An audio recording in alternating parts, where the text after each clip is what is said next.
Yeah, I think that's a really big issue that perhaps hasn't been talked about enough, is that Australia's population growth has accounted for or required slightly more than half of that population growth is immigration.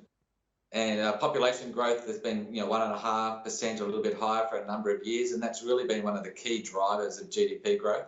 So if that population growth rate is going to half over the next year or two, that will have a significant impact on GDP growth and potential GDP growth.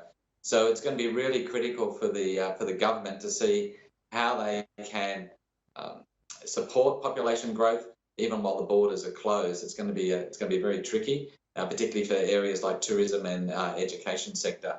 So that lower population growth is certainly, we think, going to be something that holds back economic recovery through the second half of this year in 2021. Stephen, it's Nancy here, and I just was looking at some of these comments again from the Prime Minister, and one thing that really stuck out to me is where he talks about the Treasury estimating 850,000 jobs will be restored under the current plan for this gradual reopening. Does that sound about right to you? Because I wonder to what extent people will rush back into the stores, rush back into the restaurants, or if they're going to be hesitant. I think the process is going to be pretty slow. I think confidence has taken a hit, both consumer confidence and business confidence to invest.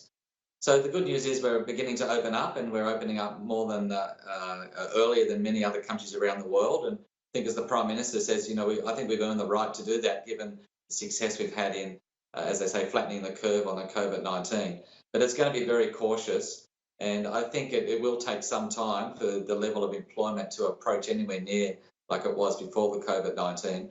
So we still have the unemployment rate above 6% into 2022. And that means the Reserve Bank, as they said in their statement today, are going to keep monetary policy very easy for a long period of time.